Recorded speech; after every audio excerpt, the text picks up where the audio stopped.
Hello friends, welcome to our channel Technical Academy. In this presentation we are going to study about the DC or static resistance of the diode and AC or dynamic resistance of the diode. So let us start with DC or static resistance of the diode.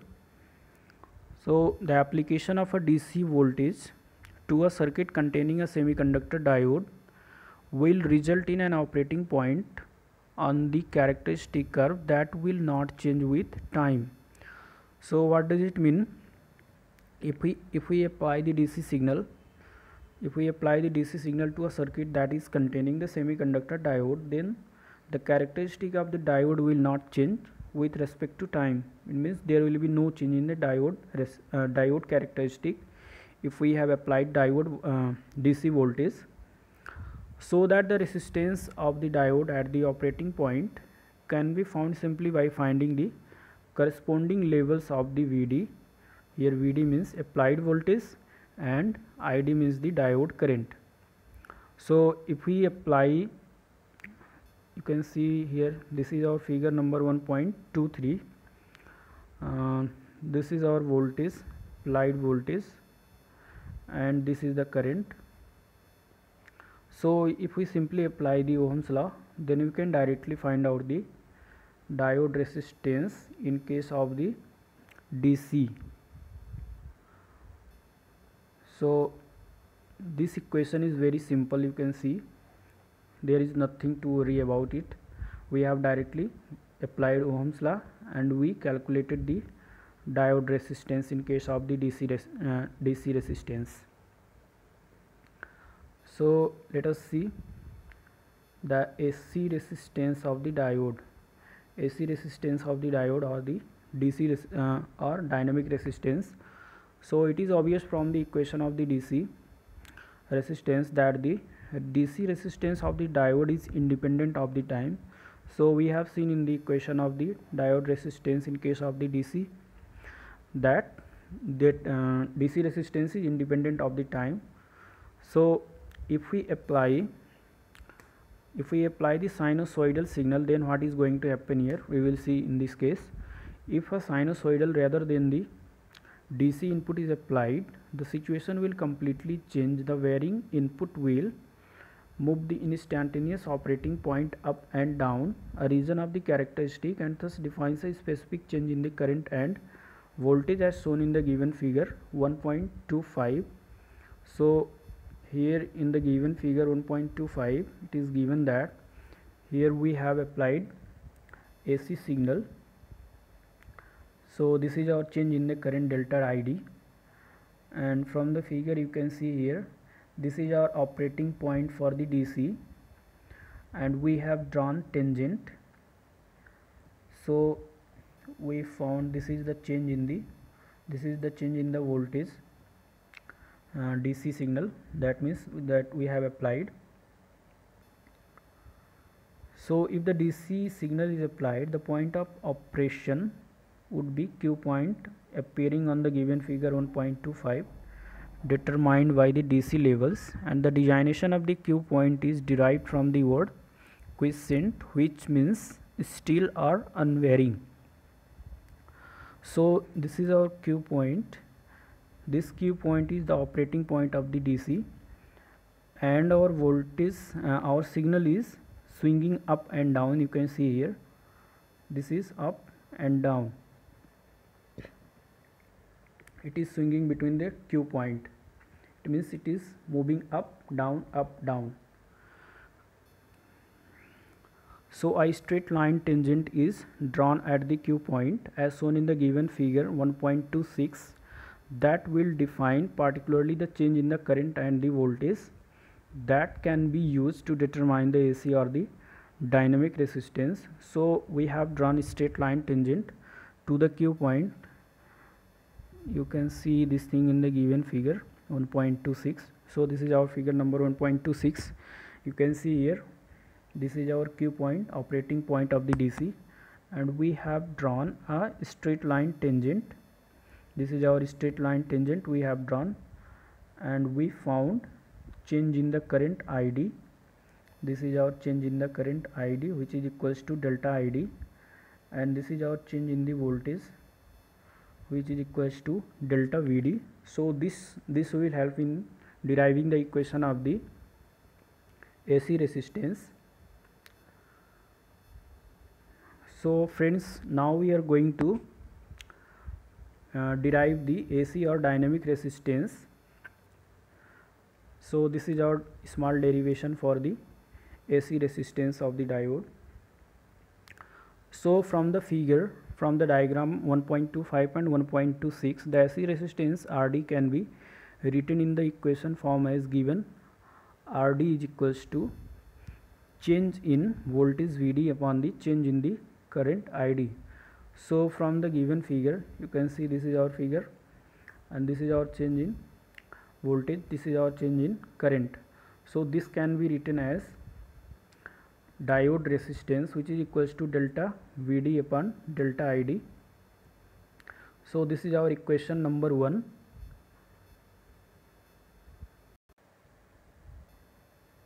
Now, so the diode current equation is Id is equals to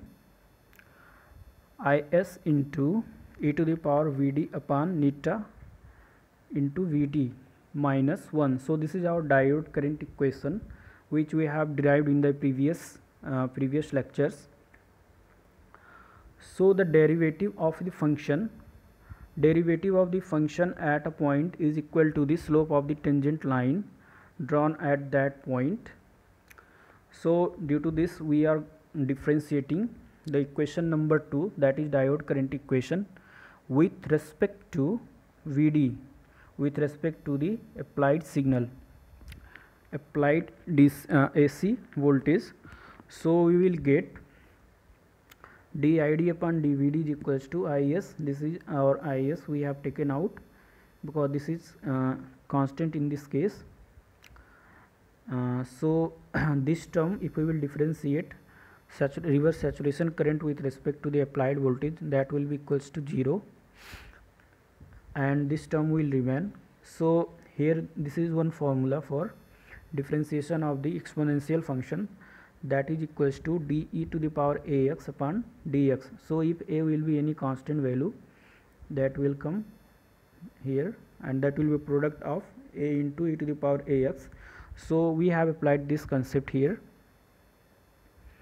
and from this concept the equation number 3 is derived, that is equals to dId upon dVd is equals to Is into 1 upon eta Vt into e to the power Vd upon eta Vt.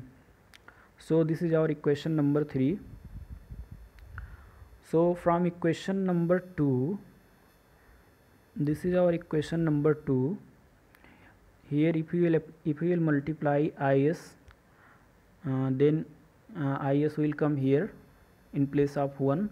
Then if we will solve this equation, then we will get Is plus Id is equals to e to the power Vd upon eta Vt.